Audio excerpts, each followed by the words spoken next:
أعوذ بالله من الشيطان الرجيم بسم الله الرحمن الرحيم رب زدني علما اللهم نبئني بحقيقة الأشياء إلهكم إله واحد لا إله إلا هو الرحمن الرحيم لا حول ولا قوة إلا بالله. السلام علیکم۔ اللہ تعالیٰ قادر مطلق ہے۔ اس دنیا کا نظام چلانے کے لیے اس نے مؤنث اور مذکر پیدا کیے، ان کے جوڑے بنائے اور توالد و تواصل کا نظام پیدا فرمایا تاکہ تولید سے افزائش نسل ہوتی رہے۔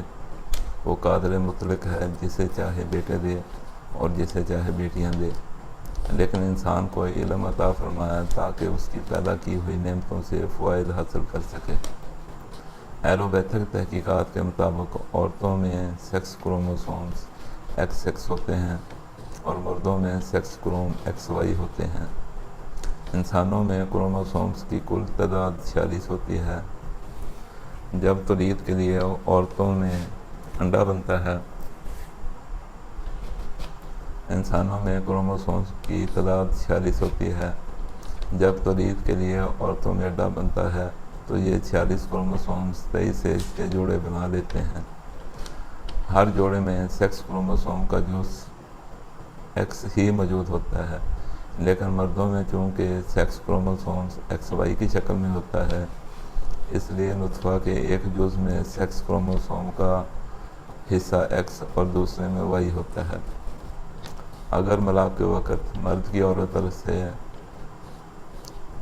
ایکس نے ملاپ کر لیا تو بچہ کی جنس مؤنث، اور اگر وائی نے ملاپ کر لیا تو ہونے والے بچہ کی جنس مذکر ہوگی۔ یہ تو ہوگی سائنس اور اس کی تھیوری، جو کہ بالکل صحیح ہے۔ دوسری طرف ہمارے آباء و اجداد سے جن لوگوں کی بچیاں ہی بچیاں ہوتی ہیں، ان کی عورتوں کو دوائی استعمال کرواتے آئے ہیں، ان کے ہمیشہ بیٹے ہی ہوتے ہیں۔ دوائی مرد کو استعمال نہیں کروائی جاتی کہ اس نے ایکس کو وائی میں بدل دیا۔ ایک سوالیہ نشان تھا، یہ کیسے ممکن ہے؟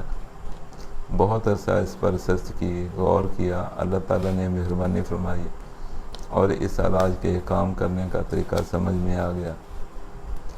جب کسی عورت کو حمل قرار پاتا ہے تو ماں کے رحم میں بچہ کی پرورش خلاوار ہوتی ہے۔ اس سے پہلے دل کا نطفہ بنتا ہے۔ حمل قرار پانے کے 60 دن کے بعد سیکس آرگن بننا شروع ہوتے ہیں۔ ایلوپیتھک کی تھیوری صحیح ہے۔ اس کو ایک مثال سے واضح کرتا ہوں تاکہ آپ کو آسانی سے سمجھ آ جائے۔ آپ نے ایک منصوبہ یا بلڈنگ بنوانی ہے، آرکیٹیکٹ سے اس کا تفصیلی نقشہ تیار کروا لیا۔ اس نے نقشہ میں تمام تفصیلات درج کر دیں، کس وقت، کس جگہ کیا چیز بنے گی، اس کے لیے کس کس چیز کی کب کب ضرورت ہوگی۔ اگر ہر کام اپنے وقت پر مکمل ہوتا گیا، اتنے عرصے میں مطلوبہ بلڈنگ تیار ہو جائے گی۔ ایسے نقشے کو یا تفصیلات کو ٹیکنیکل زبان میں اس منصوبہ یا بلڈنگ کا بلو پرنٹ کہتے ہیں۔ اس طرح جب حمل قرار پاتا ہے تو ایکس ایکس یا ایکس وائی کی شکل میں رحم مادر کو ایک بلو پرنٹ دے دیا جاتا ہے۔ اب وہ اس پر کام شروع کر دیتا ہے۔ اگر اس دیے گئے بلو پرنٹ پر کام ہوتا رہے تو وقت مقررہ پر بچہ کی ڈلیوری اس بلو پرنٹ کے مطابق ہوگی۔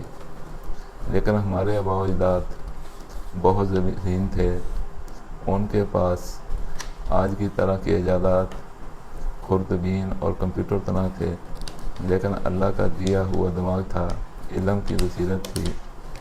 جو قوانین انہوں نے وضع کیے تھے اسے سمجھتے تھے اور جسم کے مختلف اعضاء کو آپریٹ کرنے کا ہنر جانتے تھے۔ وہ جانتے تھے مرد کو قدرت نے محنت مشقت کے لیے پیدا کیا ہے، اس لیے مسکل ٹیشوز کو توانا رکھنے کے لیے اسے تیزابی خوراک کی ضرورت ہے، اور اس کے جسم میں غلبہ بھی تیزابیت کا ہی ہے۔ اس کے برعکس عورت نے اپنے رحم میں بچہ کی پرورش کرنی ہوتی ہے اور پیدائش کے بعد اس نے ایک لمبے عرصے تک اپنے پستانوں سے بچے کو دودھ پلانا ہوتا ہے۔ اس لیے قدرت نے اس کے جسم میں غدودوں کا نظام ڈومینیٹ رکھ دیا ہے، جو کہ سالٹش یا چکنی غذاؤں سے پرورش پاتا ہے اور خوراک حاصل کرتا ہے۔ اس لیے جب حمل قرار پائے 60 دن گزر جائیں، نظام ایک دوراہے پر پہنچ چکا ہوتا ہے۔ اگر اسے سالٹش خوراکیں 15 دن کے لیے دے دی جائیں تو نظام اس راستے پر چلنے لگے گا، جس کا نتیجہ بچے کی پیدائش۔ اور اگر بچہ کو 60 دن کے بعد تیزابی غذائیں جو کہ سب کی سب ترش ہوتی ہیں دے دی جائیں تو نظام جسم اس راستے کو اختیار کرے گا جس کا انجام نر بچہ کی پیدائش ہے۔ ایسے سمجھیں آپ بنیاد سے مکان بلڈنگ کو اٹھا کر لا رہے ہیں۔ جب پہلی منزل بن گئی، آپ نے دوسری منزل کا ڈیزائن بدل دیا، چھت میں 1-2 بیم دینے پڑ گئے، اوپر والی منزل کا سارا نقشہ ہی تبدیل ہو گیا۔ انسانی جنین میں میل اور فیمیل دونوں کی پوری خصوصیات موجود ہوتی ہیں۔ حمل قرار پانے کے 60 دن بعد میل خصوصیات نے ڈپریس ہونا تھا اور فیمیل خصوصیات نے ڈومینیٹ کرنا تھا۔ آپ نے کچھ نہیں کیا، صرف فیمیل خصوصیات کو ڈپریس کر دیا اور میل خصوصیات کو ڈومینیٹ کر دیا۔ آپ کا مقصد حاصل ہو گیا۔ کیوں؟ طب ہمیشہ نظام کو ٹھیک کرتی ہے، وہ جانتی ہے کس نظام اور کس آرگن کو کیسے آپریٹ کرنا ہے۔ ایلوپیتھک اور ہومیوپیتھک طریقہ علاج اس صلاحیت سے خالی ہیں، اس لیے شور مچا سکتے ہیں، اس معاملہ میں کچھ کر نہیں سکتے۔ اگر کوئی کنفیوژن ہو، کسی بات کی سمجھ نہ آئے